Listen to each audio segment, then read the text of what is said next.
Good morning, good afternoon, good evening, everyone. Welcome to day two, special panel discussion. Today we have amazing speakers. This is actually to recognize International Day for the Elimination of Violence Against Men and Boys. My name is Sivam Velayudam, and I am the founder and president of Voiceman 360. Welcome again, and today's topic is Family Court System, Men's Challenges. This panel discussion is to recognize the International Day for the Elimination of Violence Against Men and Boys, which we observe on January 31st.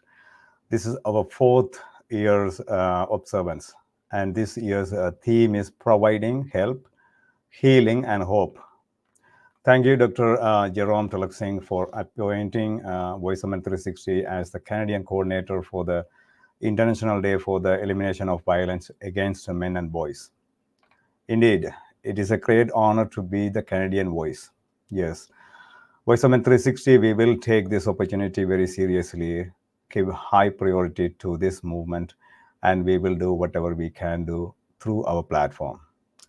Let me share a few details about our organization and the disclaimer for today's show, and I will hand it to Will Baptiste, who is our host for today's show.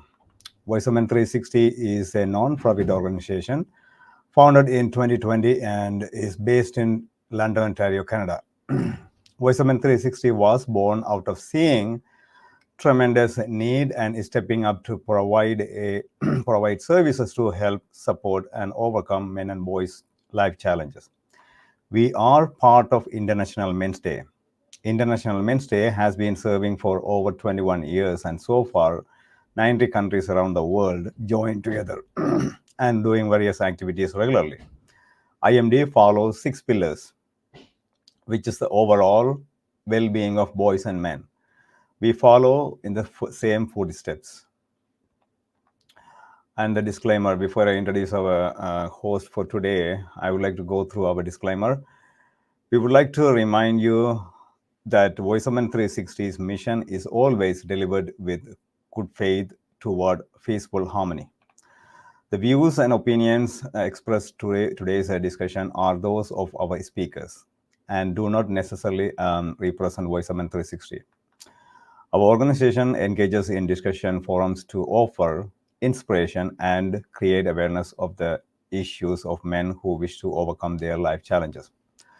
We are not providing medical or therapeutic advice. Should you require that type of assistance, we recommend you contact a medical professional immediately. If you have questions or concerns about today's discussion or any Voiceman 360 content, please email us at info@voiceman360.org. Like I said earlier, our host is Will. Will is the founder and president Rising Men Alliance. Will, before I bring you, I want to play a video from Dr. Jerome. Give me 1 second.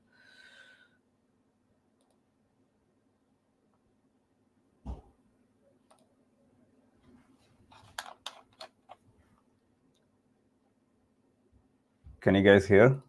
We can't hear it. Okay, hold on.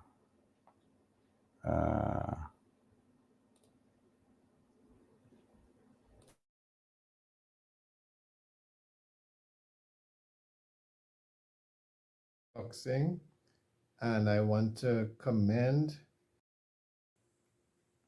Hi, I'm Jerome Tulak Singh, and I want to commend the board and members of Voice of Men 360 for deciding to have this distinguished panel discussion. This is day 2 of the event, and yesterday's event I know was well received, and today we also have interesting speakers from abroad and from Canada. We'll be looking at the topic, the family court system, men's challenges. I'm very glad to see that Voice of Men 360 continues to support the annual observance of International Day for the elimination of violence against men and boys, which is observed on the 31st of January every year. Thank you.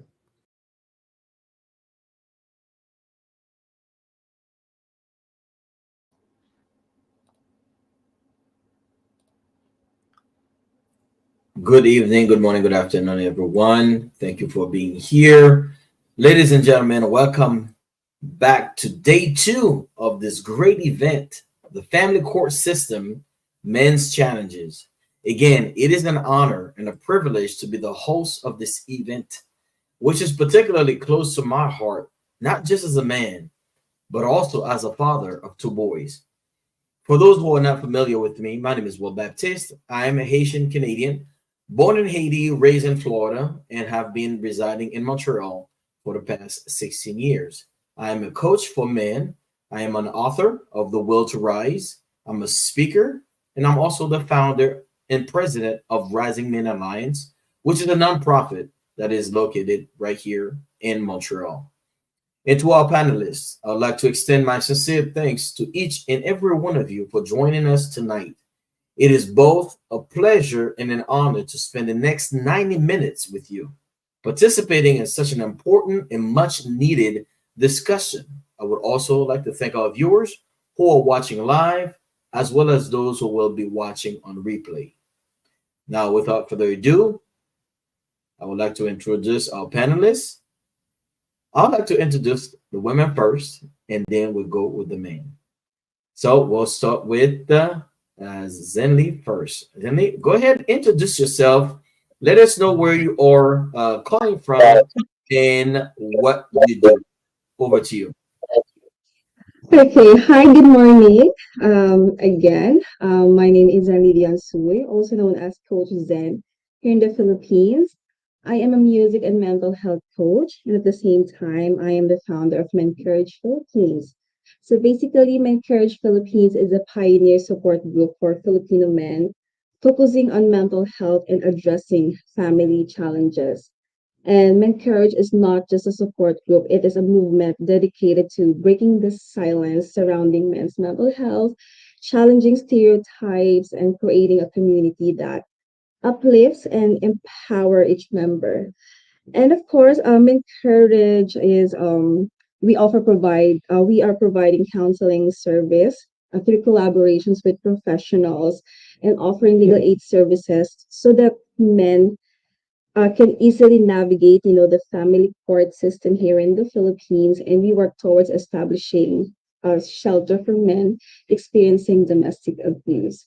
Thank you so much. All right, I appreciate that. Oh, where do we go? There we go. All right, perfect. I'm back. I appreciate that. So I'm going to go to my right. Author, why don't you go ahead and take a few moments, introduce yourself, let us know where you are and what you do.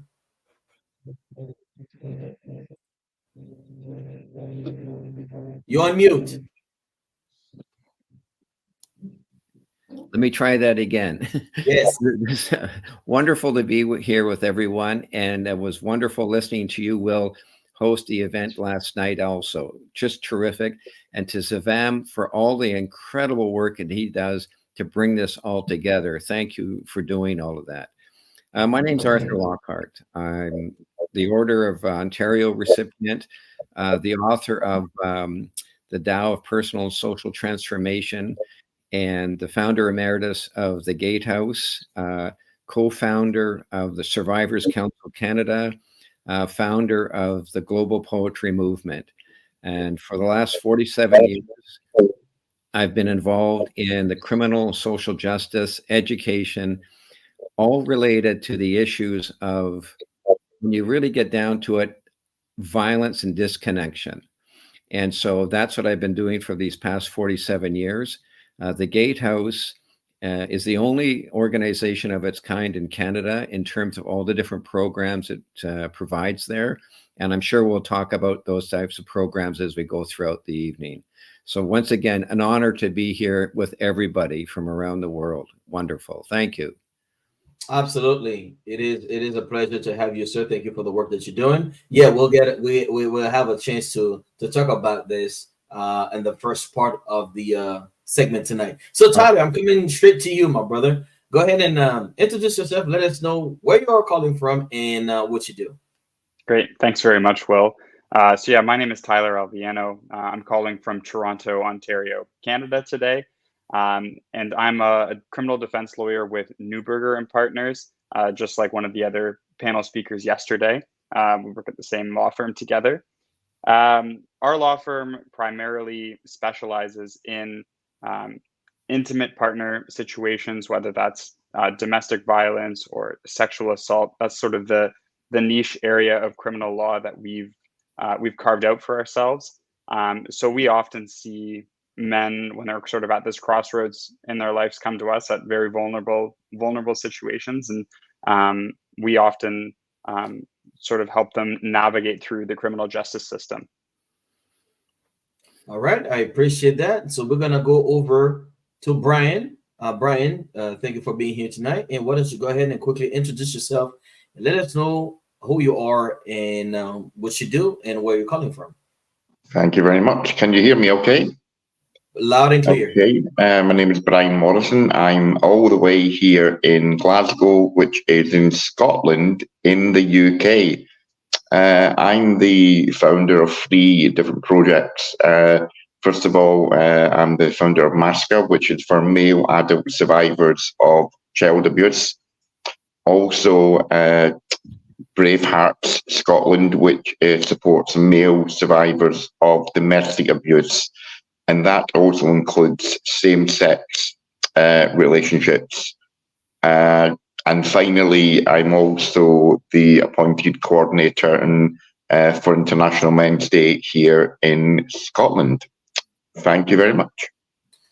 All right. I think, I know this is going to be a great discussion because we have different backgrounds, different arena that we're here tonight that we're going to be discussing about this. And the beautiful thing about this is the first part is going to be a continuum of what we talked about last night. The first part, which is going to be about the court system. It's funny when we think about the court system and men not being or being mistreated in the court system, which we help put together, which is very ironic. Now, when it comes to men being believed of the thing that they're being accused of or lack thereof, Arthur, I'm going to go to you. What has been one of the common themes that you have seen or have heard when it comes to violence against men and in the court system? There's a lot of nuances at play. One is that there's elements of disbelief that this couldn't happen to a man, that they couldn't be harmed or abused or sexually assaulted or assaulted in the way that they're expressing it. We tell people to tell the truth. And so when the person does tell the truth, it's not uncommon, quite honestly, for that person telling the truth to be disbelieved. So there's this belief system that's at play. And then the question is, where does the belief system come from? What is it that we hold in cultures around the world about how we view men in states of conflict? What is that? Where does that come from? That a man couldn't be sexually harmed by a member of the family, let's say. How did we get there? And I'm always exploring that. Like, how does that possibly happen in our, what is the seedbed for that? What happens? I'll give may I have a moment just to give one little example of something that happened. 28 years ago, we were beginning the Gatehouse. We were in the planning stages of the house. I was chairing the meeting. There were people from police, courts, social work, education, and we were talking about the programs that we were going to be putting together. And one of the programs was for children to have the investigation take place in a community agency outside of the police divisions. I also said at this meeting, and people were saying, very good, this is great. Then I said, we're also going to have a program for men. it got really quiet. And people said to me in that meeting, if there's not going to be any men coming into this house. We're not going to have any programming for men. If you have programs for men, we're going to pull out our funding and support. I have hearing problems in my right ear, so I didn't really hear it very well. And we created the programs for men at the Gatehouse. But my question is to all of the panel and anybody else listening in, where does that come from? What is that start point? That is a great question. I think that's the $1 million question I think everybody has. I'm not sure if we want to be able to get to the bottom of it, but we will try our best to at least try to scratch the surface, because I think this question is way bigger than any of us here in the panel. But I'm sure that as smart as we are, we're going to try our best to see if we can come up with some type of a resolution. Now, Tyler, over to you. If you could try attempt to even somehow try to answer that question. And then I know this question is mostly like a rhetorical question for me. But what would you say to that? How would you answer to that, Tyler? Well, I mean, I think just going back to what you had initially said about disbelief, I think we see that a lot within the criminal justice system. Oftentimes, the majority of our clients, are not men who are the victims of crimes. We don't see that very often, whether that's right or wrong, that they feel that they can't come forward or they're not being believed. I don't think the reality is necessarily reflected within the criminal justice system. The majority of our clients, unfortunately, are men. They've been accused of domestic violence in some way, or they've been accused of sexual assault, and those allegations are often just taken at face value and not investigated any further. I think men, their side of the story, are it's often disbelieved, rightly or wrongly. Zenly, I'm gonna come to you. I don't want you to feel any type of way, but as a woman, okay, and I'm glad that you're here because you're an ally. You are with us. And just because you're with us doesn't mean you're against something else. Because so often when we are for something, we automatically against something. And this is not the type of discussion that we're having tonight.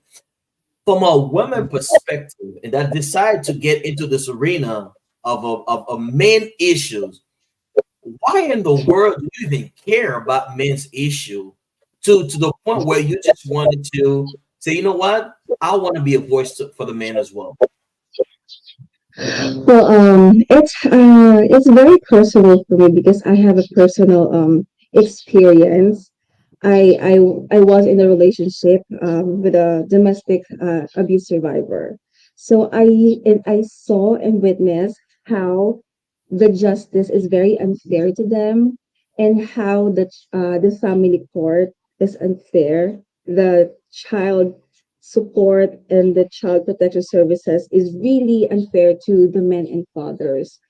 So I'm not really expecting it that I will be vocal about men's and fathers' rights because of my experience. Like, I'm really shocked that I experienced it, and it was me who's actually like fighting for it. And I feel really alone that time because that was 2020 when I founded MenCourage Philippines, because that's the time it happened, everything.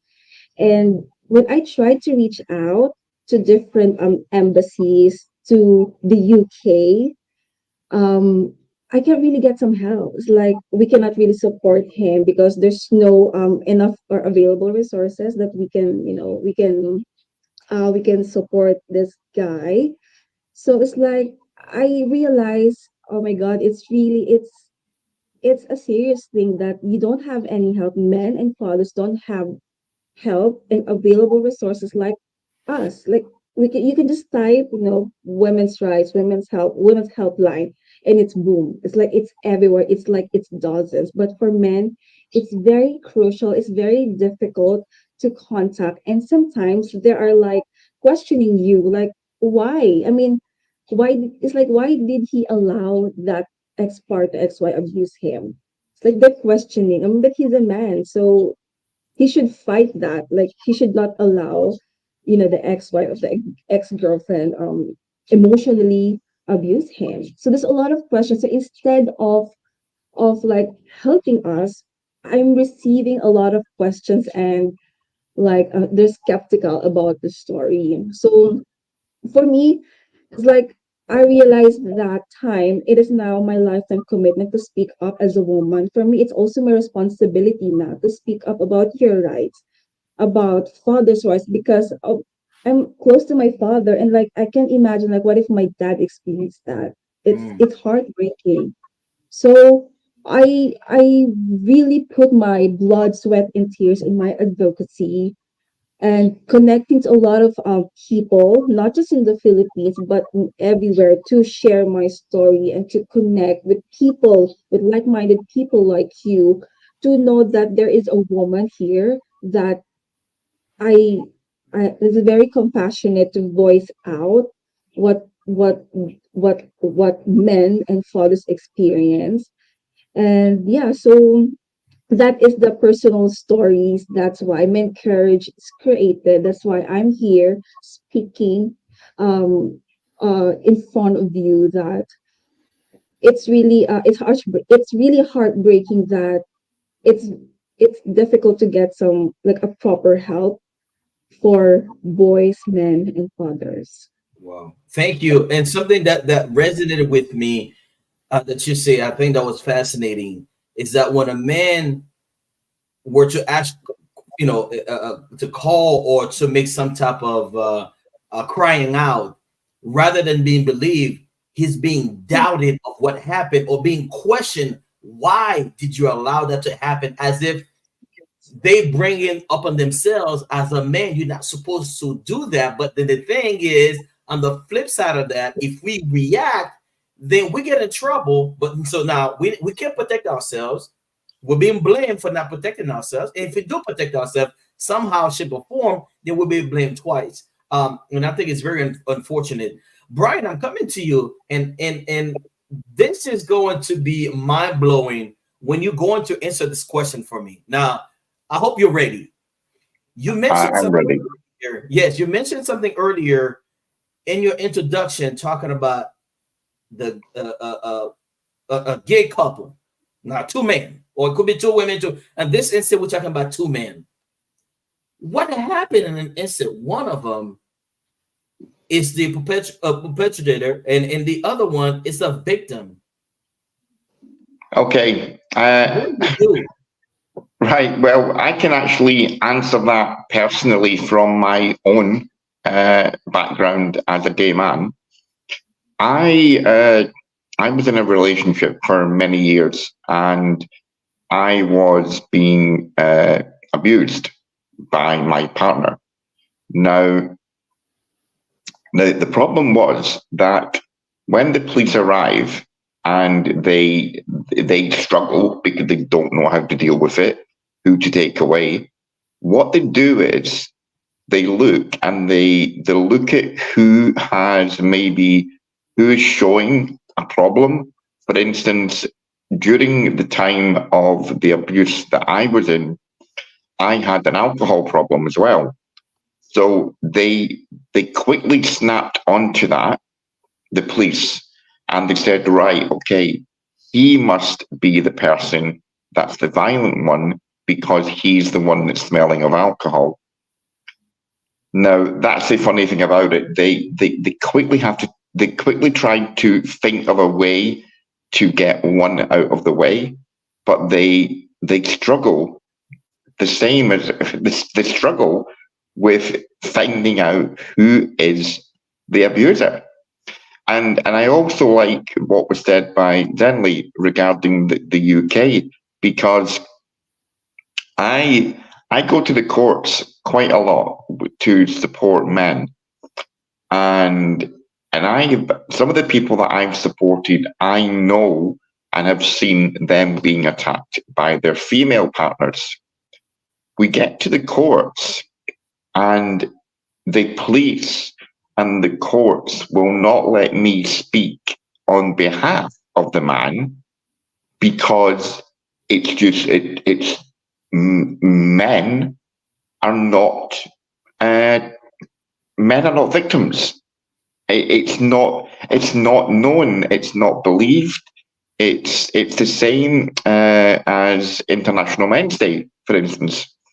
I've been trying in the UK, it's in Scotland, to get International Men's Day lodged for almost 2 or 3 years, and I've always had a barrier put up that there is no need for an International Men's Day from the authorities because they don't see a problem around domestic abuse against men.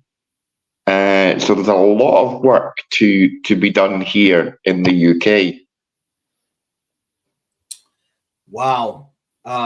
Thank you for being so vulnerable and sharing your own personal story, because I do believe anytime that we can attach a person's face to a story, now it become more alive. Because a lot of time we talk hypothetically, we talk about something that we heard, something that we read, but when we can actually put a face to the story, now it becomes alive. Now we put 2 and 2 together and say, hey, this is not the story that we hear or we read. This is a real person that have gone through this. Now, before we get to the second part, and I'd like to see if any of you guys would like to add anything, for about 30 seconds to about a minute, anything that you guys would like to add and to that aspect of the court system when it comes to men, because the second part we're going to be dealing with relationship with oneself, relationship with a partner, and our mental health aspect. But before I get to that, I'd like to know if any of you guys would like to kind of add to what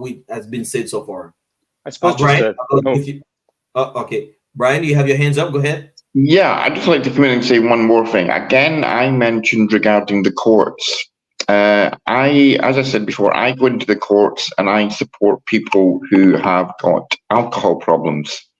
Now, when we are standing in the courts, the treatment and the sentence or whatever is being given is completely different to what a female gets. It just seems that men are treated completely different.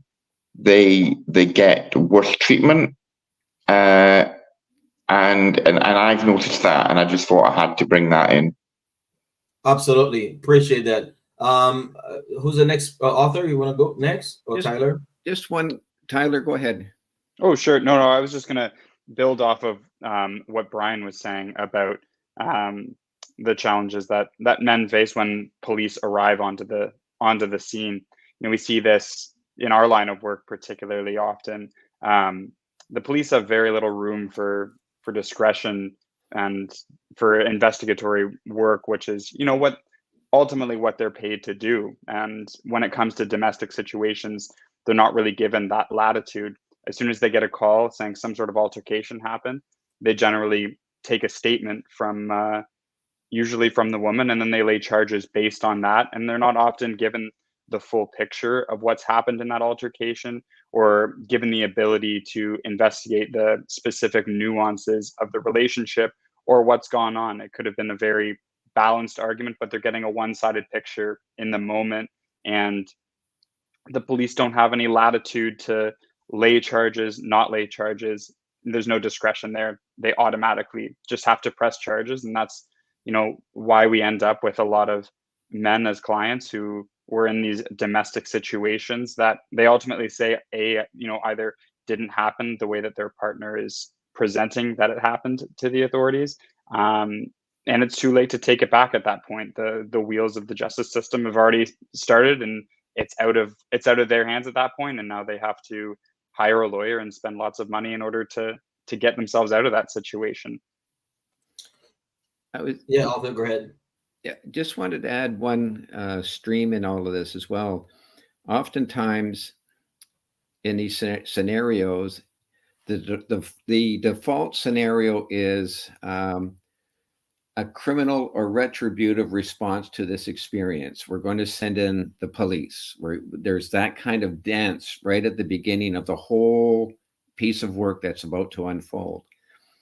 And we're exploring at the Gatehouse with a number of scenarios around the concepts of transformative justice, the idea of where we could bring into this whole experience of violence, circle processes where you bring the persons together in a circle format as an adjunct to the court system, some way woven in there. I often heard yesterday when people referred to the police as robocops. They come in, this.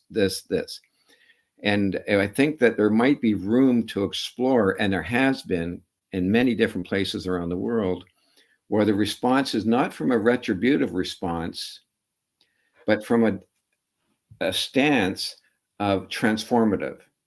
How do we embrace this conflict in such a way that somebody is not necessarily going to go down the road to jail or go through the whole court process, get a criminal record, all of these different dynamics that unfold through the criminal justice system?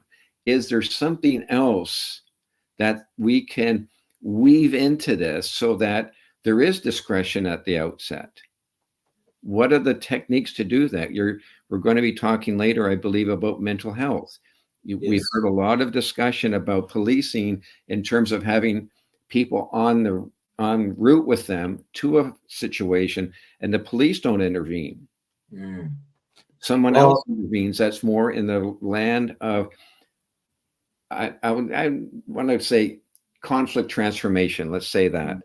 And so how do we do that? That excites me a lot. I've been to just about every correctional facility in the province of Ontario, specifically related to young offenders, people in quotes, young offenders. What I saw populated in our prisons in our province of Canada are people of color, people who are poor, people with mental and emotional health issues, poverty. And so that's who populates our jails and prisons. Absolutely. But it looks like we have a lot of work to do. Yeah. It looks like we have a lot of work to do. And I have a couple of ideas I want to bring in. But before I do that, I want to go to Zenly. What is your take on everything that's been said? Is there anything else that you'd like to add to that before we get to the second part of our discussion tonight? No, I think everyone that they say is really one of the challenges that men face in family court. And the last thing I can add is actually was this the father rights involvement. So I heard from my clients and from what I researched, like sometimes they are not really hopeful with their case because they know that the family court always favors to the mother. So it's actually sad that sometimes they don't want to really put some pressure on them or to fight because they know that there's no hope fighting in family court because they know that no one's gonna believe them, and the court will always side to the mother. Wow. And what I've heard also last night, and this is not just last night, but prior to that, even when the woman recant and the court system still pushing forward as if they're out to get men, that it just blows my mind. In thinking that somehow the woman has been pressured or has been threatened. And I find that that's the reason why the court system still moving forward after the woman has said, you know what, maybe he didn't do it. Maybe I misspoke. Maybe I didn't tell the whole, story and not the third. But somehow the court system still hold on to this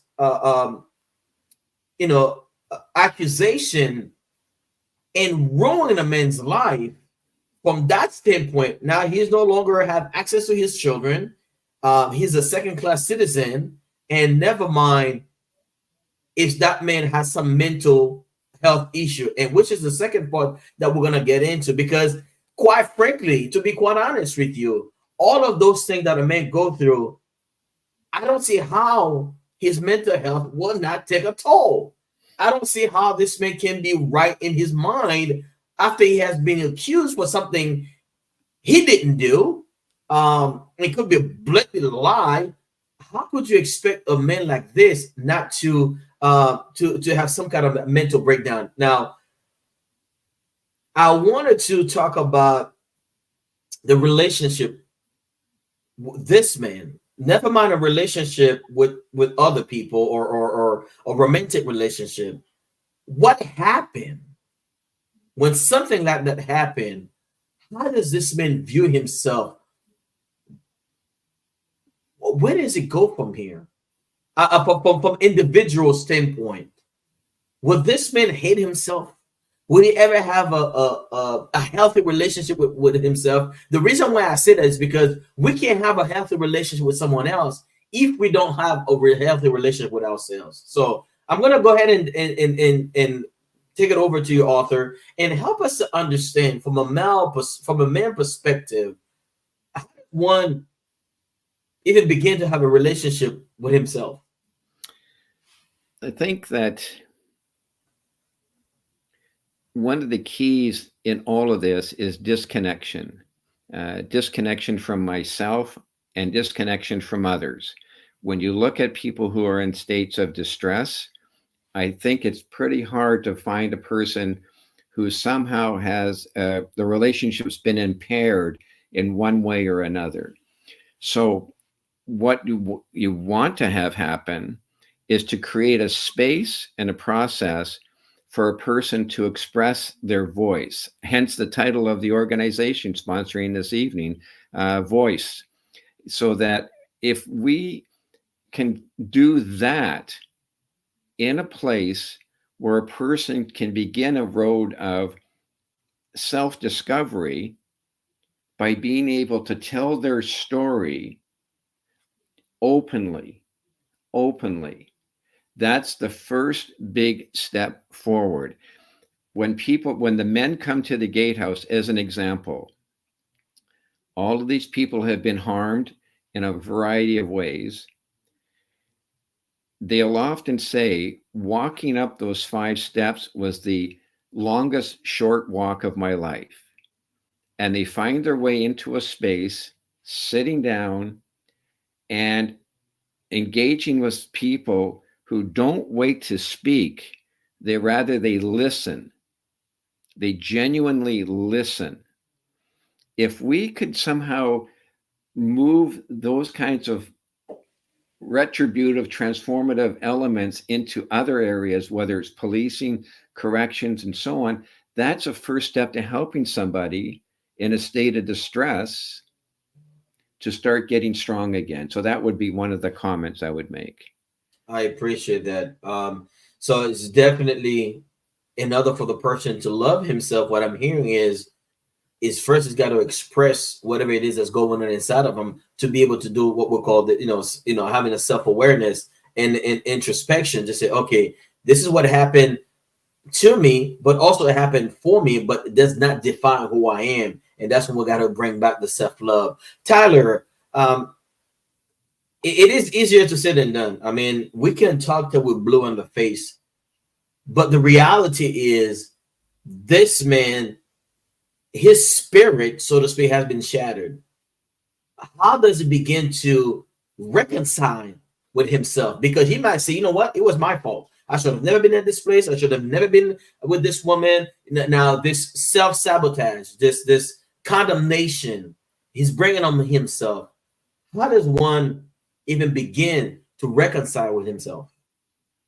I think it's extremely difficult to pick yourself up and do that after experiencing a traumatic event like that, whether that's a toxic relationship that you've been in for a long time, whether that's picking up and moving forward after dealing with false allegations.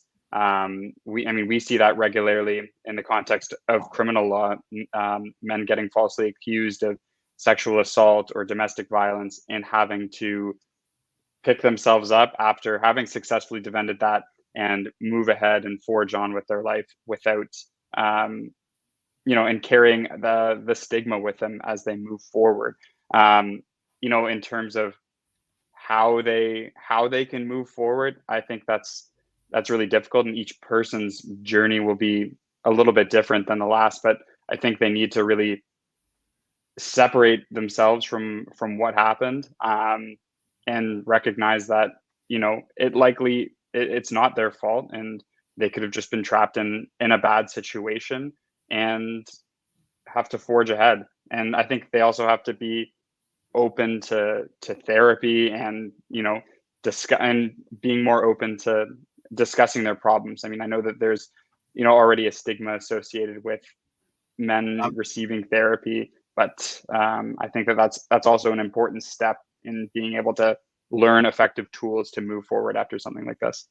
Absolutely, and this is the reason why organization like my organization, Resume Alliance and Voice of Men and others, creating that space for the men to feel like, okay, I can be heard, I can be seen, I'm not being looked at as a automatically I am guilty until proven innocent. And I think that's what happening in the court system. Men are going to the court system of being guilty until proven innocent, which is preposterous to me. Now, Zenly, over to you. Here's this man. There's no trust, obviously. Yeah. But he's trying to pick himself up. And he's trying not to go back and repeating those things that happened to him. Has one move forward, knowing full well that this probably gonna stay with him for the rest of his life. Yes. Yes, like what Tyler said, it's very traumatic for them, and sometimes the trauma lasts for weeks, months, and sometimes the trauma is there in their life forever. They're living now with the trauma because they didn't expect what happened, and of course, the person that they married, they thought it's someone that they're gonna spend the rest of their life, but it doesn't happen like that. So it's very difficult, for men and for the male survivors of domestic abuse, to really to go back with their old life, because in my experience, they're questioning their self-worth, they're questioning why did they allow it to happen. And what I can really um tell them is to acknowledge their feelings exactly and don't judge their emotions. And I always like remind them, there's nothing to be ashamed of what you've experienced, and it's okay that you seek therapy and counseling, because it's really good for you, to move on slowly and to take your own pace, not because the other one is doing good now, because you have the same situation, you have the same traumatic experience, you have the same moving on process, but that's not that's reality. We all have our different phases, in how to handle things. um we also acknowledge the support environment, right? And also, it's very important for men also to prioritize their mental well-being through, self-care practices such as mindfulness, regular exercises, and to interact again to the outside world. Because with my friends and also like my clients that I'm coaching, they're isolated themselves. So I always encourage them to, just slowly interact with outside people and to connect with men who have the same experience. So know that you're not alone, that you have the same experience, and they create their own story, that they transform their pain into power. So if they can do it, you can do it also, but on your own space, that you don't have to rush it, because it's very heartbreaking, what for what happened to them. And we cannot just really force the like, go pull yourself together, man up. Those words are also harmful already, right? So or as a woman, I really encourage them that, as a mental health coach as well, to encourage them, to take it slowly, and be nice to yourself. Don't be so hard on yourself. And eventually, someone will still love you. Someone will accept you, all of you. And just have to be patient with yourself and slowly love yourself and remember and remind yourself that you deserve love and you are worth it and you are enough. Wow, listen, there's nothing else to add to what you just said, and I think you really nailed it. When it comes to different modality, whether it is exercising, whether it is meditation or group or whatever it is that you have to do, but it's very important. The key here is your environment, because your environment can make you or break you, and especially if you are around people that really don't really want to talk about, or have an open discussion about that, where do you go? And those are the people that are close to you, that are supposed to be able to listen to you. Brian, I'm coming to you and asking you, just kind of continue on the same sentiment here. When it comes to loving yourself, we said we love others, and I always have a hard time with this. I can love someone, but I don't know how to love myself. Do I really love someone if I don't know what love really feels like? And I think we have to go back to the fundamental of loving thyself. When you look at yourself in the mirror, and when you look at yourself and everything that you've been through, where's the source of that love? Where would you go and get that love? I personally, again, I find it still to this day very, very hard. And there's so much here that I'm going to try and get in here and mention that I've been listening to. But we mentioned about self-sabotage. Sorry, I'm just checking you can hear me still okay. Yes, we can hear you. Yep, sorry. Okay. So there's definitely self-sabotage. I've done that myself. But because men aren't listened to, I also run some alcohol support groups with men, and their wives or their partners have managed to keep the children, again, because they've said that the husband was violent, when all the husband had was an alcohol addiction, but there wasn't any violence. But because the man was drinking and was like a male, the woman was believed. So they became suicidal, and then of course you've got the children are fatherless. But not only that, the father is also childless a lot of the times. And I think we don't hear of the word childless a lot, because the men have not got their children because of lies that have been put to them. And there was a mention of services as well for support. Again, going to men, male rape services, male domestic abuse services are literally non-existent. I'm also a survivor of child abuse. I was brought up in the care system, and I was abused in 3 different homes by staff members. Now, I recently, again in Scotland here in the UK, I recently went and said, look, I'm an adult now, I want support. And because I'm a man, I have to wait 3 or 4 years. So that's how long the queue is.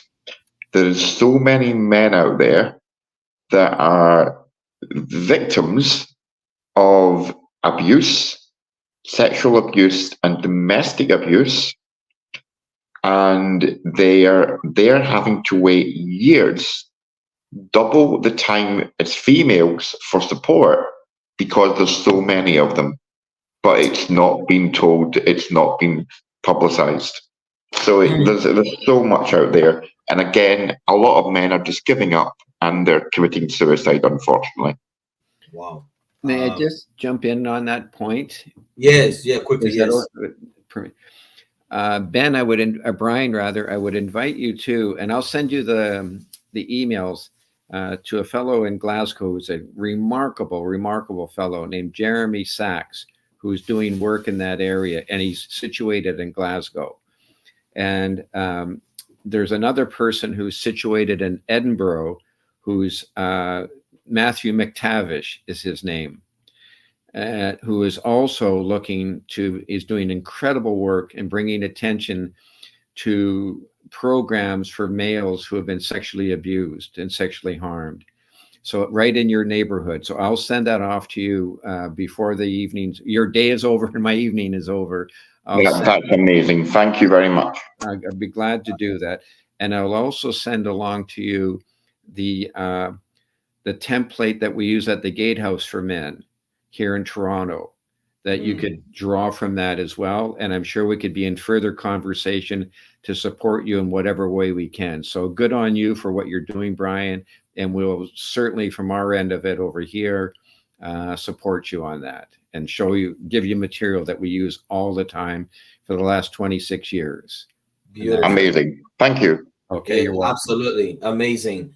Now, this is the second part of the second part. And I would say the second question of the second part.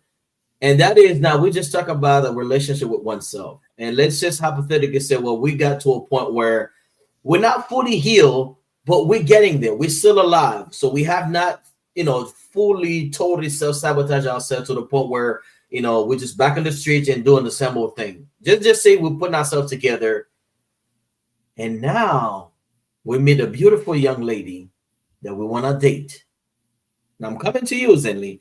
Now just imagine this man coming to you, knowing his past, and he's trying to have a relationship.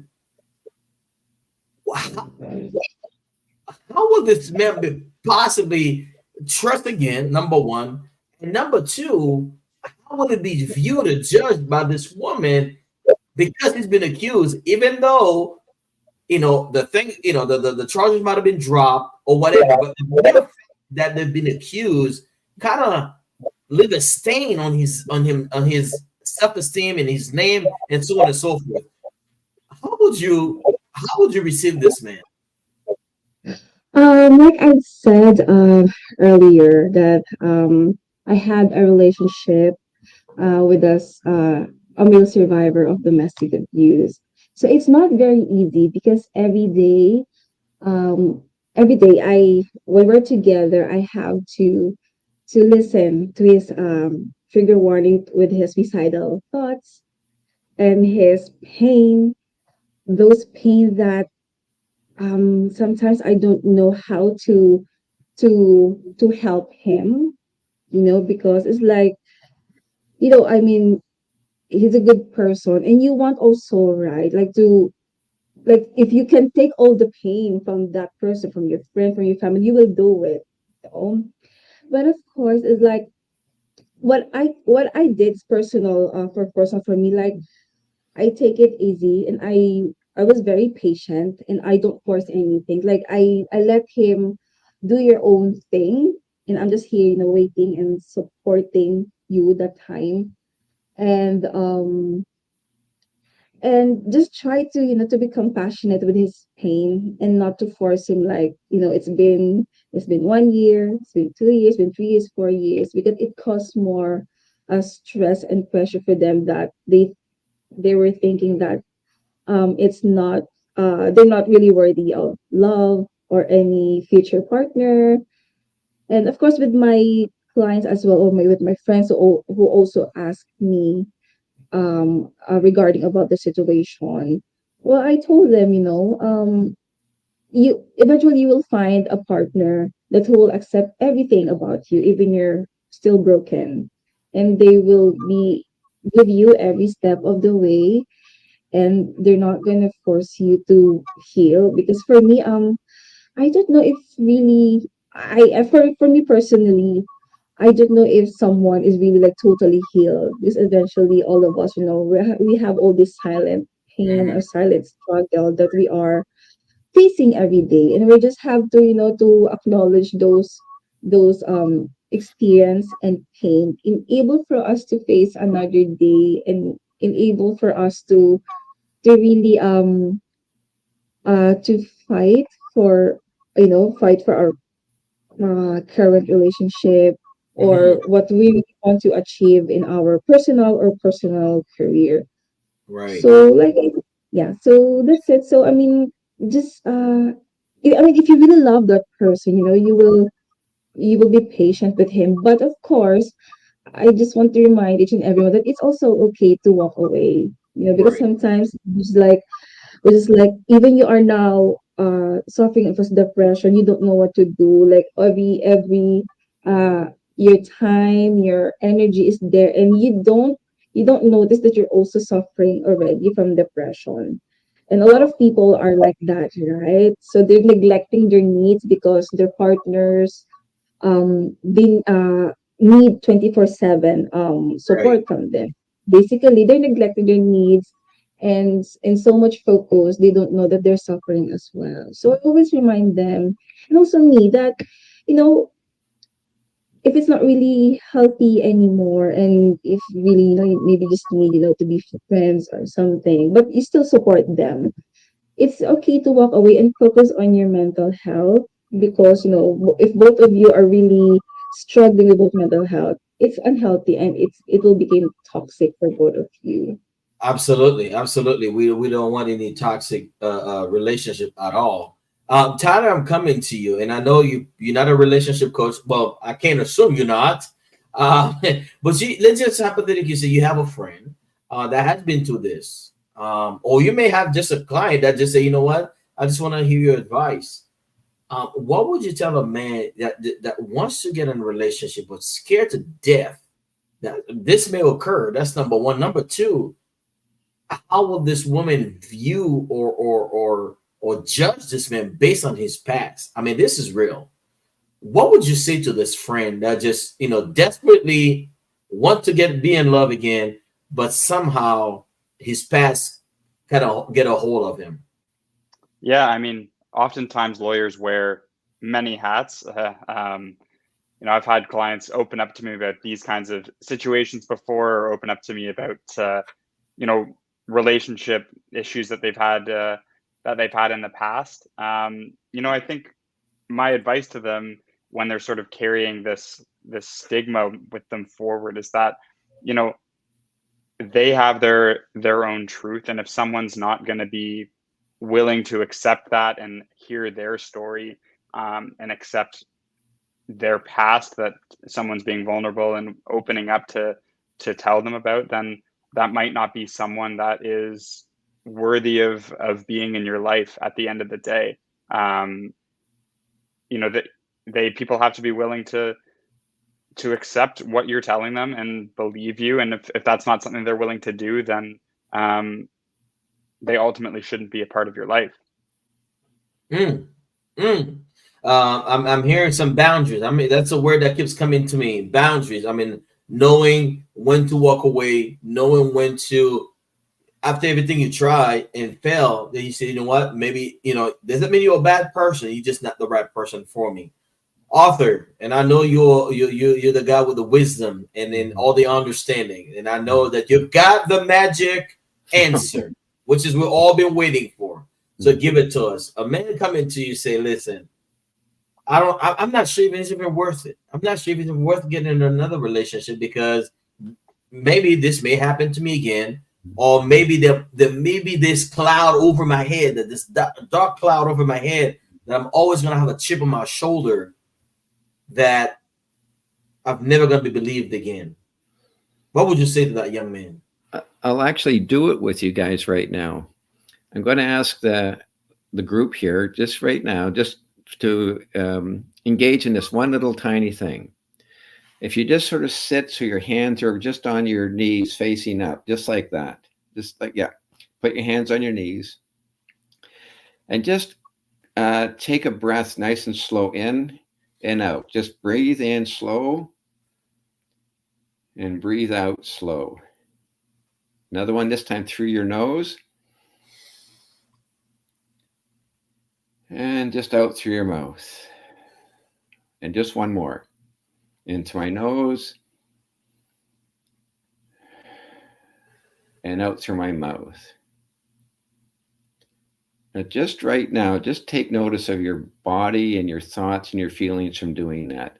If you had a word, just a word or a feeling from doing that, just what would it be? Just take a second just to, maybe if you want to write it down or just Feel like saying it. You know what the word is right off, or phrase right off the bat. Anybody at all? The word that's coming to me is peace. Peace. Beautiful word. Wonderful word. Tyler? Relief. Relief. Wonderful word. Zen? Calm. Beautiful. Calm. Calm. Beautiful. Brian, what's your word? Mellow. Mellow. And that would be the start point. Any one of those words to say to somebody who has never had peace in their life, that just that moment, that's what your first step is. Just in that moment, right then and there, that you're able to breathe. You're going to start right with the breath. And then we start going further. One, literally, as how many times have we heard in our lives, one step at a time, right? So that a person can accept, geez, I can breathe. That's a pretty fantastic activity. And if I can't do that, things aren't so good. So already we've got a positive going on. I can breathe. And then we go from there. I could, a very, very quick story. There's an artist by the name of Randall Charbonneau. His indigenous name is Swain Feather, Way McMahon. He spent over 17 years in the prison system. In, I think 9 of those years was spent in a special handling unit in Quebec, as he was deemed one of the most violent offenders in Canada. If you look up this book that we've written called Dynamic Balance, you'll see his artwork on that book. The comments that people say are not unlike what you just said now. So the question is, how can somebody, one of Canada's most violent offenders, come back out and create sense of peace for people? People feel calm around this guy. How does that happen? It happens when we first just stop for a moment, pause, and we begin breathing. And then we take the next step from there. And when you breathe, it's impossible not to feel good. Wow. Wow. When you breathe, it's impossible not to feel good, because the mere fact that you're breathing means there's hope. If there's hope, then we can live again. Beautiful. Thank you. Brian, I'm coming to you. And again, you are such the one of the best example that we can have tonight here, because you've been through it. How did you find courage again after what you've been through? You don't have to share too much details if you don't want to. No, it's completely fine. When you were asking that question, my head just thought, "Oh my God, I need to answer that." And sorry for saying the word personally again, because it is. I was in a 17-year relationship, very violent. I was stabbed. I was in and out of hospital, and I came out of that relationship, was very suicidal and everything. And I thought I was worthless. That everybody was violent. And then about 8 years ago, 7-8 years ago, I met a wonderful person, and I thought, okay, when am I going to get hit? Because all my life I'd been abused in care. I was homeless, alcoholic. I was abused in a relationship for 17 years, violence. And then I sorted my whole life out, got into recovery. And then I thought, how am I going to? So I met someone, and I'm still waiting 7 years down the line. We don't even raise. There's not been any big arguments, and it's like, hold on, there's something. This isn't right. This isn't normal. So I now tell people my story, because I say, look, it does work. There is life, because a lot of men do think that, look, everybody thinks we're bad. But honestly, when you do meet someone and you see the light at the end of that dark tunnel, it's amazing. And I just love to share that story and then help many men to know there's a way out.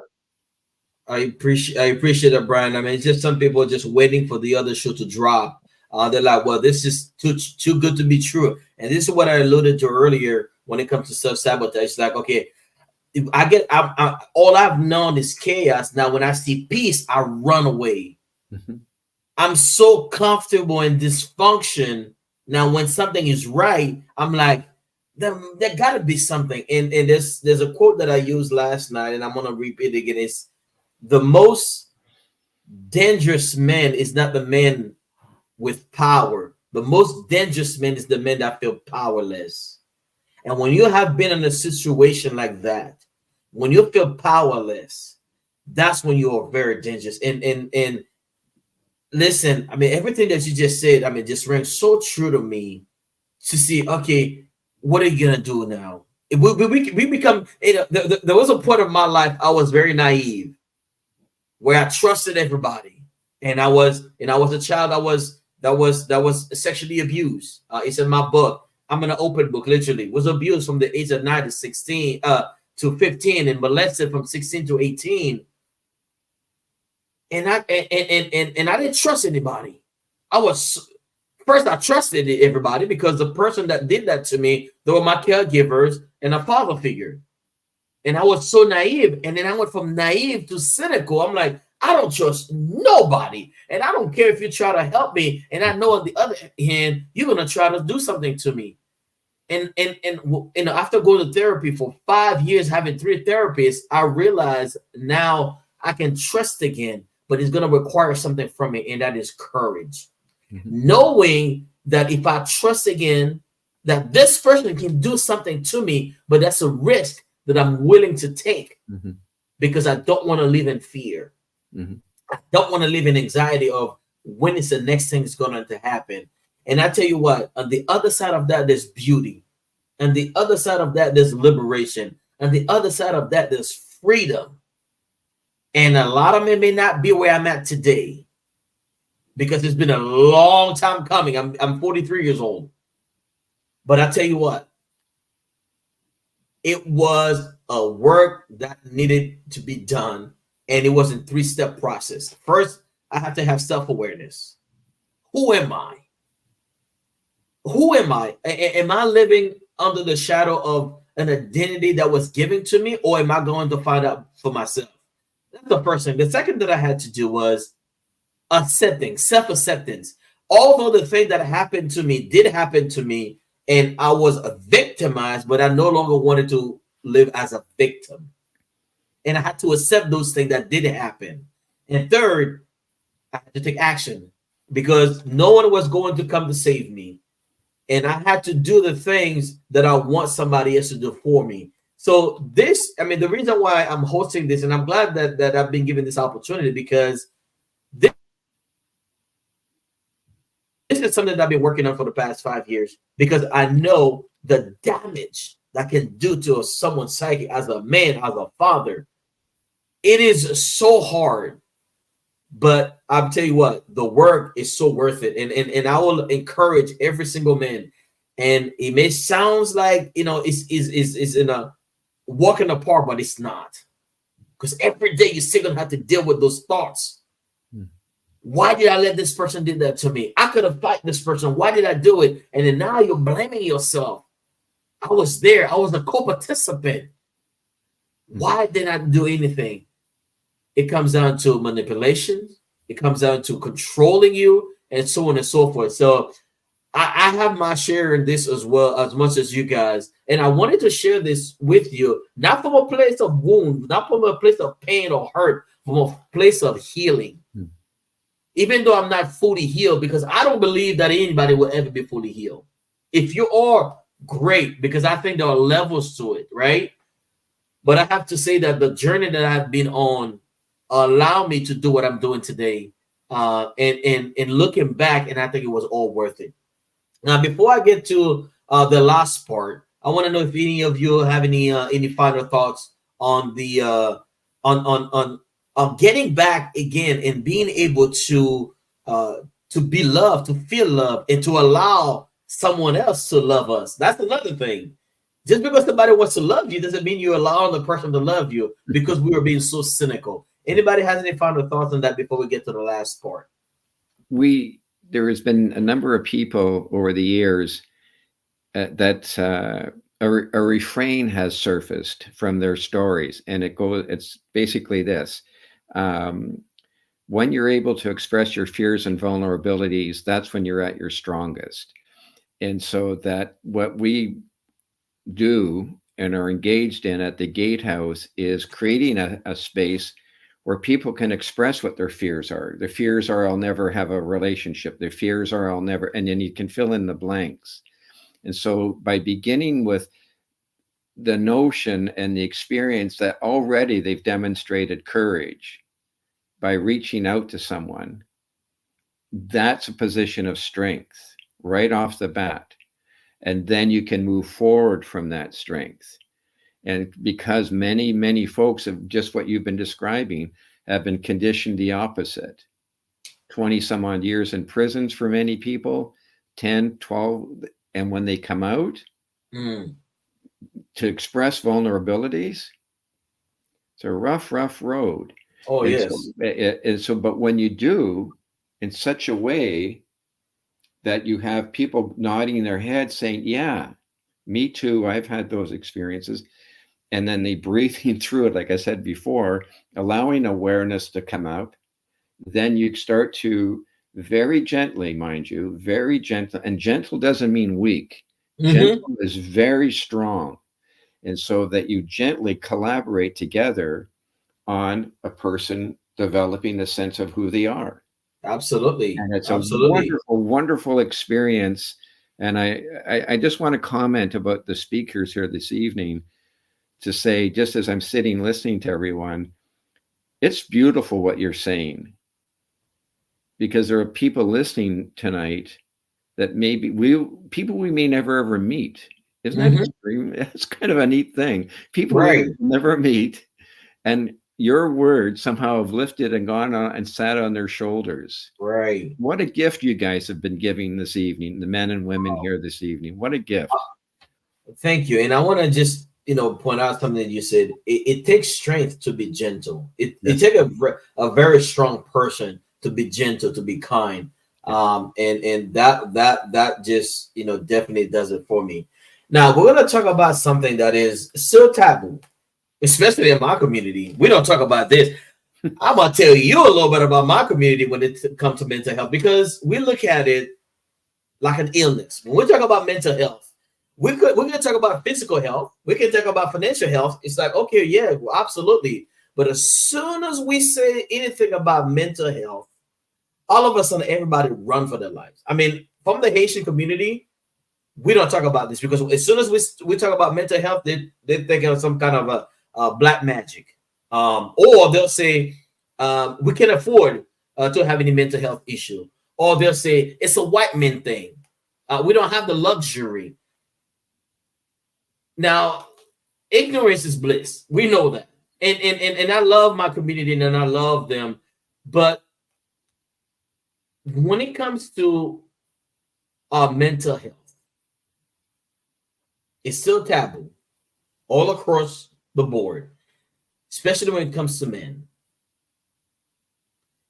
For someone that has been abused, someone, whether it's physical, mental, psychological, otherwise, abuse is abuse, and it's a very traumatic event. And now all of a sudden, you're no longer the same person.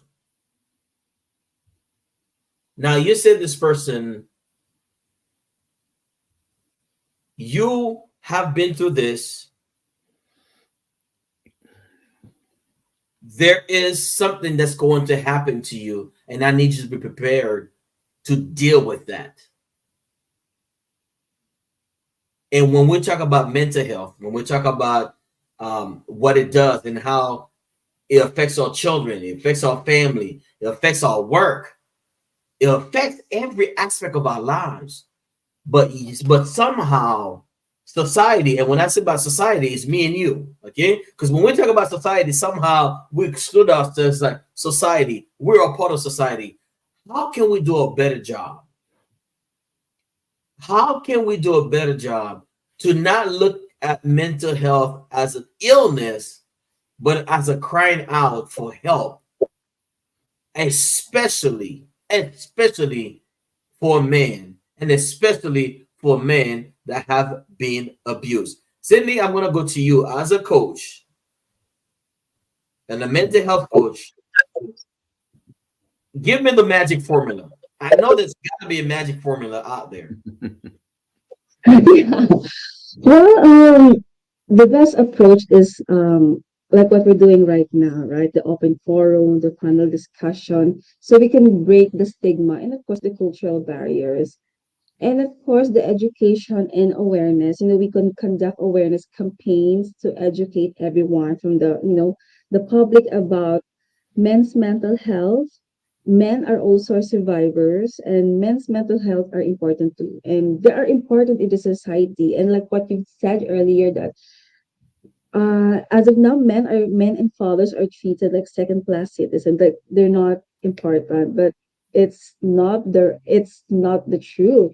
We need men, and I cannot see the world without men. To be honest with you, like no, I cannot really see that.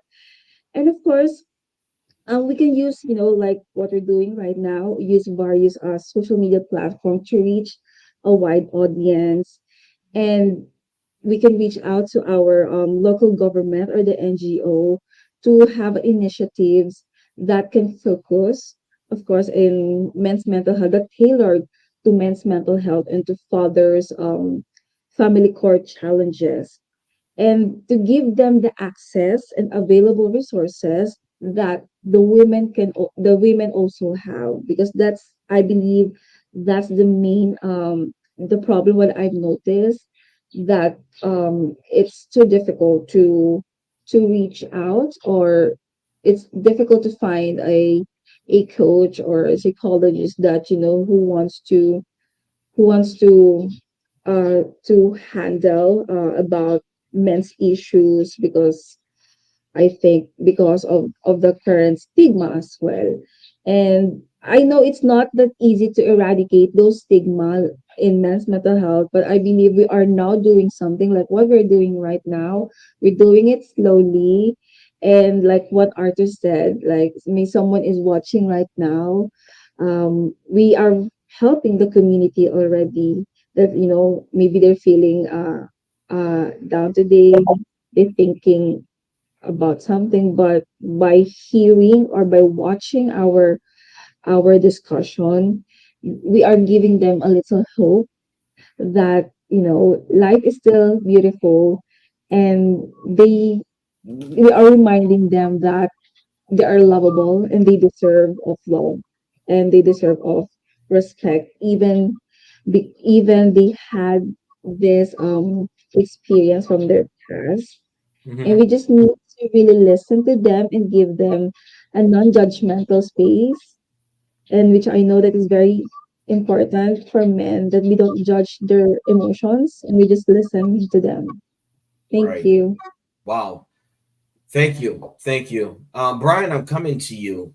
Um, Again, you've been through, I mean, everything that we talked about tonight. I mean, you were embodying the whole segment tonight. You embodied that segment. So I'm glad that you're here, and I'm glad that you were able to participate with us. You've been through it. This is not a secondhand story. This is you. You've been through it. First of all, how are you doing? How am I doing? I'm doing amazing. I'm doing fantastic. And I'll be honest, the only reason I feel like that is because I go out there 7 days per week and help others. I feel great inside by helping others. And I don't think people realize when they contact me for support, they're also helping me. Wow.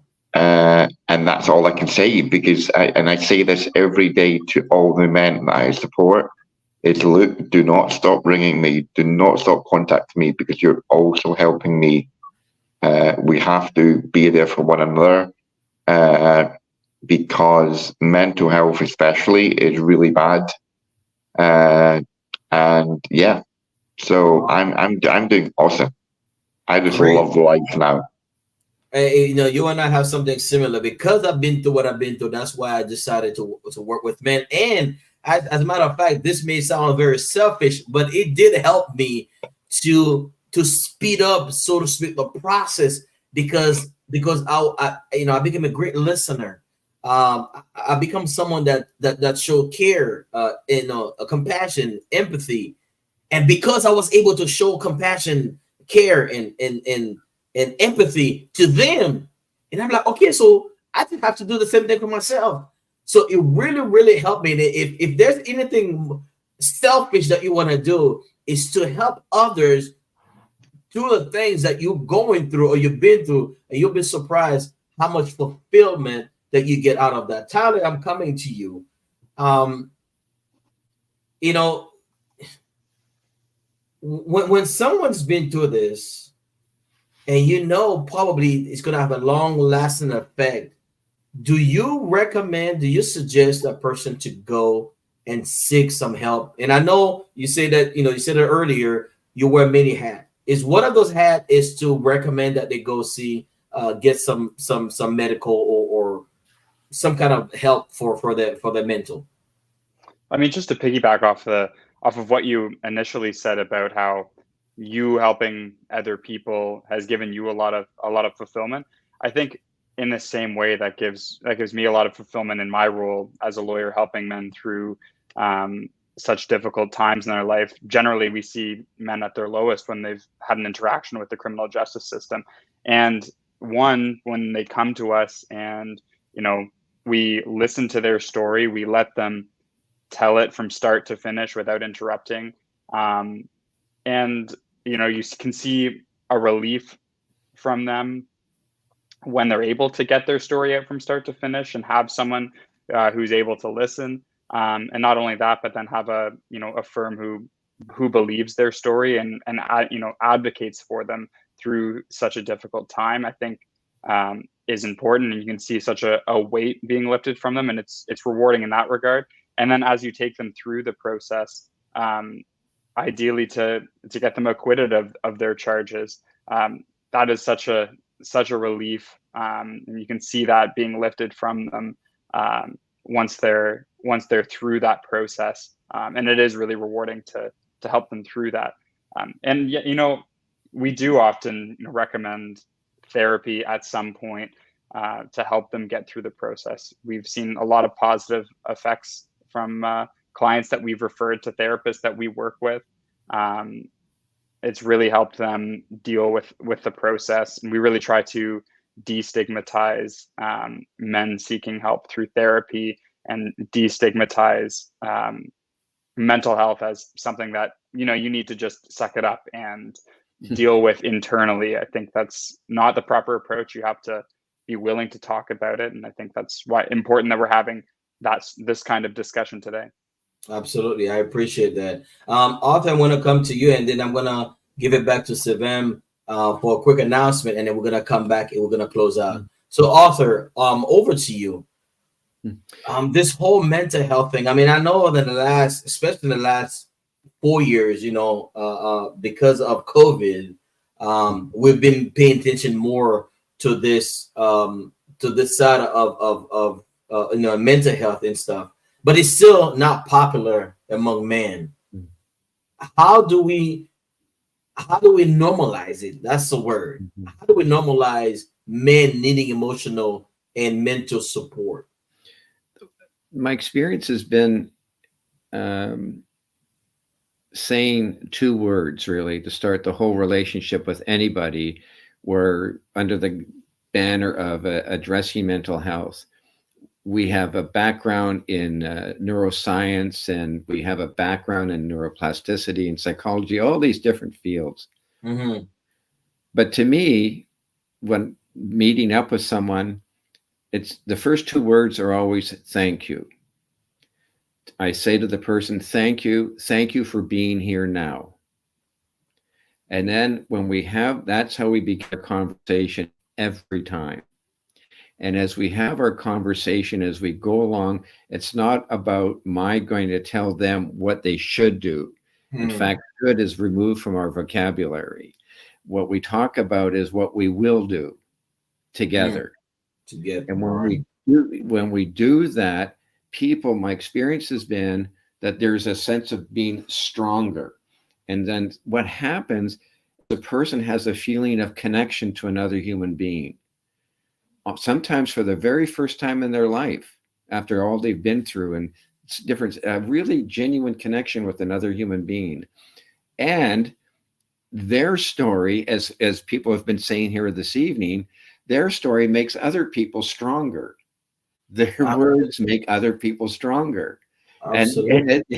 And I could go on story after story about that.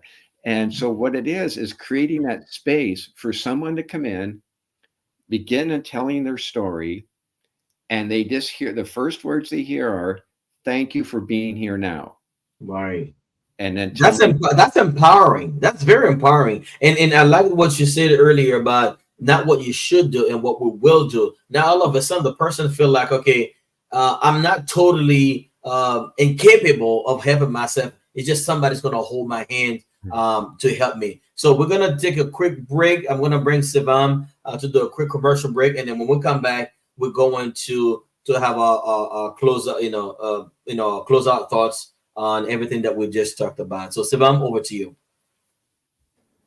Thank you, Will. Quick couple of announcements, actually. Our weekly podcast, Open Up, sharing your personal life journey. Live talk show is on Sunday evening, 7 p.m. Eastern Time. And then a Tamil talk show, Willy. It is Sunday on Sundays at 8 a.m. Eastern Time. And then all of our shows are on available podcast on six platforms, including iPhone, Google Play, and so on. Nowadays is Spotify. And monthly men's group meeting only for men by men on the second Saturday of every month from 7 p.m. to 8:30 p.m. Eastern Time through Zoom with no recordings. Please join through Zoom. The link is available on our Facebook page and group. There are no limitations to gender, age, nationality, or ethnic groups. All walks of life can participate in any of our shows. If you want to be a guest on any of our shows or willing to be part of our organization, help us directly or indirectly, please reach out to us. We would love to work with individuals, professionals, experts, community organizations, associations, corporations, government officials, and businesses. Our phone number is 226-289-8784. 226-289-8784. Email address is info@voiceofmen360.org. And the website address is www.voiceofmen360.org. You can find us on all the social media platforms, including Facebook group and page we have. And please encourage your friends to join our Facebook group. And you can find Voice of Men 360. Other social media platforms are Instagram, LinkedIn, TikTok, Twitter, and YouTube. Please subscribe to our YouTube channel, Voice of Men 360. We do have nearly 500 episodes on various topics, so you can watch it and get to know more about men's issues. And this way we can reach out more men and more people, actually, and help more. Thank you. Will, over to you. I appreciate that. Thank you very much. Guys, we're coming to the end of our segment tonight, and I want to thank you all very much for all the answer that you have how you answer those questions, and really kind of make it easier for those who are listening, for those who are going through some similar situation, and some, unfortunately, that's going to be going through it. So I'd like to take about a minute and give us your final thought on and where do we go from here? How do we move forward? And how can we, each of us, when we're done here tonight, when the dust is settled, the lights are out, the doors are closed, what are we doing individually to I wouldn't say eradicate, because that is a tall statement, but to at least find a way to minimize or bring awareness to start with, and to help people understand that it is not okay, for that to continue to happen, and let's bring about some type of resolution to make sure. I don't know about you guys if you guys have children. I have kids, and I will just, I don't know what I would do to protect my sons. And every single one of us is the son of someone, and we know someone's son. I'm gonna start with you, Brian. What would you say to a young man or an adult man that have been through this, that are probably going through it, or gonna go through it? What would you say to them in about 1 minute? And I know it's not much time, but at least every bit counts. Every bit Okay. counts. What would you say to that man? I always get asked this question about what I would say to the younger Brian. What would I say to the younger me? And that would be, it will pass. It will be okay. It will always pass. It is hard to believe that at the beginning when you're going through it. And you also mentioned there about what are we going to be doing after this tonight. I personally am, over the next 5-6 weeks, I'm actually going public with the media all over Scotland and the UK to say that I'm a survivor of child abuse, and we're with local government. We are trying to put a stop to child abuse, but also I'm putting my hands up and being the face of male domestic abuse, so that others can come out and get help. And that is not just for gay men, that's heterosexual men, that's men from all over, that we need to collaborate. Collaboration is a big word, and I think that's what's great here about Voice of Men. We collaborate, and yeah, that's me. I'm going to be quiet and let others have their voice. Thank you. Appreciate that. Thank you once again for your courage, for tenacity, and for the work that you are doing. We appreciate that. Zenly, I know you're already doing the work, and I know that you're already talking with men. For the men that you are not working with, because of course you can't work with every man. For those men that you are not working, you can't work with, or you're not working with yet, what message would you have for them? Hi there. First of all, thank you, Sivam and Will, for organizing this panel discussion. It's really an honor for me to be here in front of you speaking up about boys and men's and fathers' rights. So going back to your question, my message would be to all the boys, men, and fathers who are navigating, the family court challenges and their mental health challenges. I want to remind you that in the face of adversity, remember that your strength lies not just in your hardships or your sufferings, but in your commitment to yourself, that you can rise above them. And life will throw a lot of like challenges, unexpected adversities, but believe in your capacity, believe in yourself, and know that you can transform your pain into power. And also remember that having mental health struggle doesn't do not diminish your worth, and it makes you human. And you have to acknowledge your feelings and your emotion, and don't push them. You just have to accept what current emotion that you are having right now, and it's okay what you're feeling right now. There's no negative or positive, there's no negative or ugly about it. And seek support. It's okay to seek support. There's nothing unmanly there, or it doesn't diminish your masculinity if you're going to therapy or counseling. Mm, And reaching out is also a testament of your strength and not weakness. And embrace the healing journey. Allow yourself to grow and to heal and to remind yourself that you are not alone and that help is everywhere. Thank Wow. you.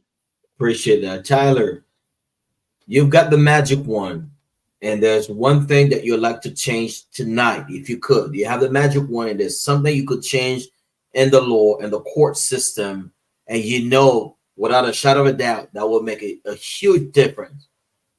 What would that be?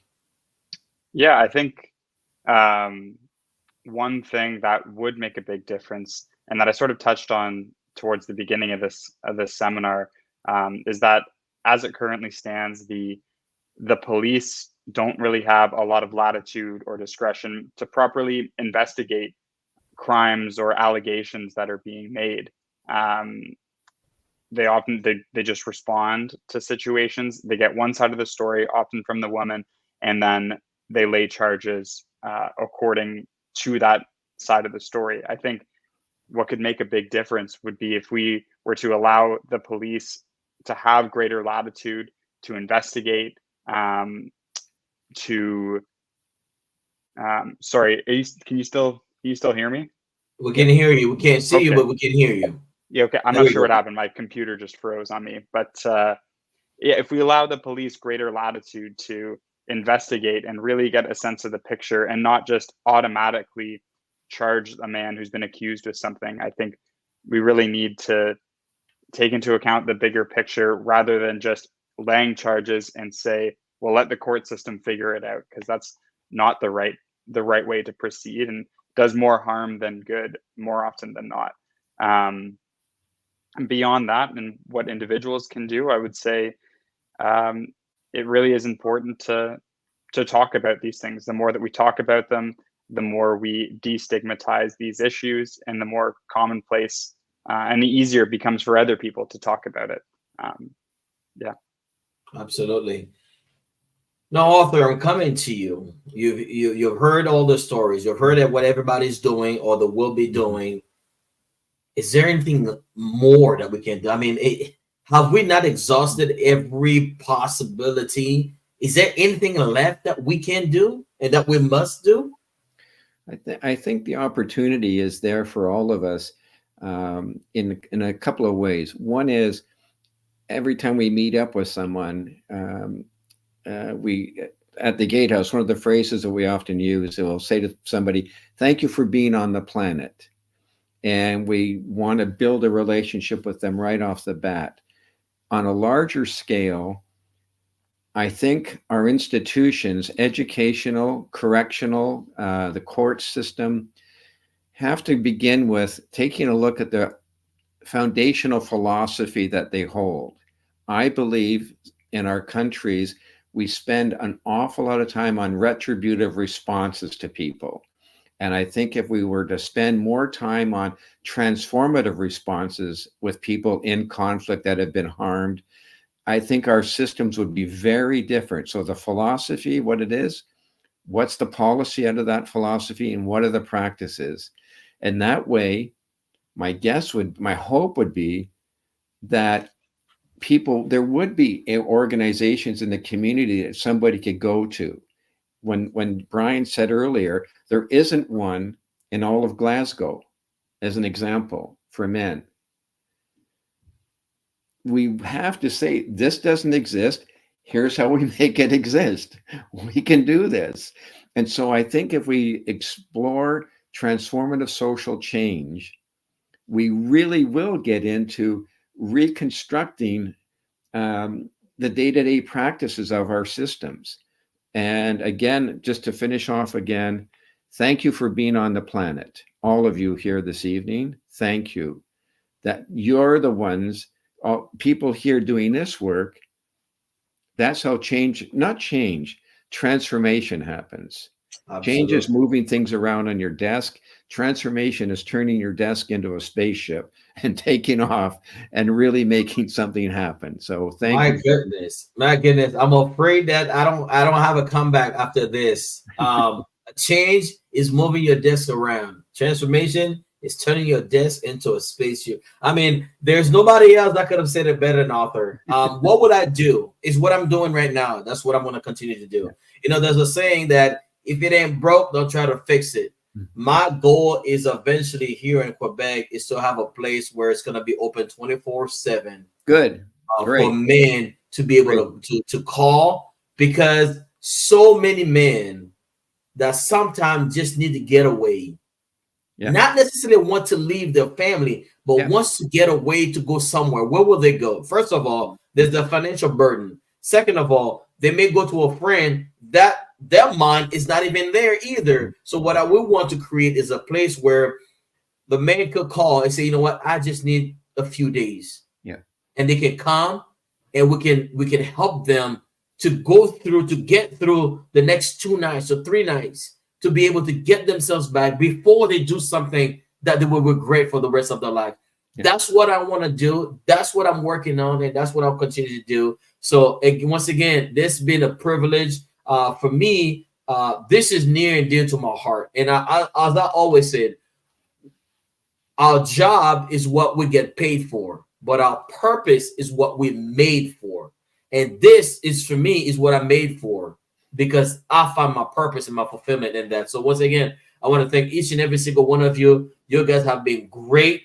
Thank you for making my job so easy to be able to facilitate this great talk tonight. This is our very first, and I'm sure it won't be our last. Once again, I want to thank every single one of you. And those of you who are watching live or who will be watching on replay, please do follow this gentleman and the lady as well. Reach out to them. And the great thing about this, there is no border. We all without border. So you can get a hold of us anywhere, anytime. Please do it for yourself. Do it for your family. Do it for your country. And do it for humanity. Sivam, over to you. Thank you, Will. Thank you, everyone, for joining today. Especially, it is very important topic. At the same time, we need to have more and more discussion as we will have in a bigger ways or a bigger way that we will plan something. Because it's not, there are more layers when we peel each one of them. We had to go deeper and deeper, and then we had to look deeper to discuss. So I want to take this opportunity, every one of you guys. I really want to thank every one of you, and especially Brian and Zenly. You guys is a totally different time zone. Even yesterday, we had Charles from Namibia. I forgot to mention last night, and Taylor, really thank you, and other Gatehouse is always support us, and thank you everyone. It is at least whatever we can do, we will do. One just humble request is that people who are watching is that you will be taking into your mind and then discussing, or but at the same time, please share with or discuss with other people, share with other people. So this way we can create the momentum, we can create more noises, more voices, and then we can create more awareness, so people can get to know what's going on around them and around the country or around other people too. Okay, thanks a lot. We really appreciate each one of your contributions. Bye now. Bye.